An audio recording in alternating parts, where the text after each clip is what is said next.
तर महादेव जय शहरा मित्रांनो. तर आपल्याला आज 180 दिवस झालेले जवळपास एकाच ठिकाणी आपण 9 ते 10 दिवस एकाच ठिकाणी मुक्काम केलेला आहे.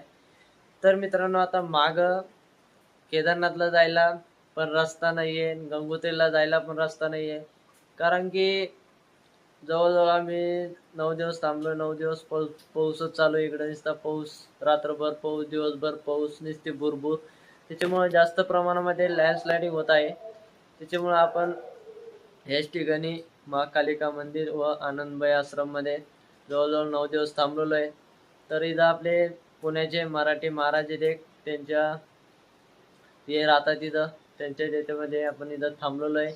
तर मित्रांनो, इकडं आपले गणपती बाप्पा म्हणून विराजमान झालेले आहेत, पाहू शकता.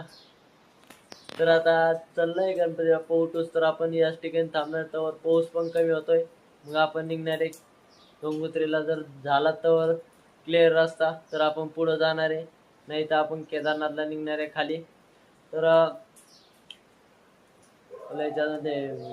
हे बघू शकता, माता राणी मंदिर आहे, तुम्ही पण दर्शन घ्या. हे आपले गणपती बाप्पा मोरया. बघू शकता, असा आश्रम आहे. हे बघू शकता, काली मंदिर. तर मित्रांनो, धाराशिव बँड हे तिथं शहर आहे मोठं.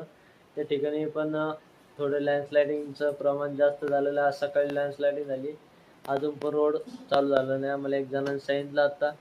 तर बघू आता, जसं जसं रोड चालू होईल, जसं पाऊस थांबन तसं तसं आपण पुढं निघणार आहे. तर आपली यात्रा आता जवळजवळ 9 दिवस झाले एकाच ठिकाणी आपण. त्याच्यामुळं काय अडचण घेऊ नका, एकदम सेफ जागेवर आहे आम्ही, काहीच टेन्शन घ्यायचं नाही. कसं मराठी माणूस म्हणून तसं हॅशटॅग टोपीवाला टोपी नाही. आज पाऊस चालू आहे, चला पाऊस दाखवतो तुम्हाला. हे बघा, नुसतं बुरबुर, नुसतं बुरबुर, नुसतं बुरबुर आहे, बघू शकता. नुसती बुरबुर. हा, हे असं असं पहाडावर ढग उतरलेत, बघू शकता.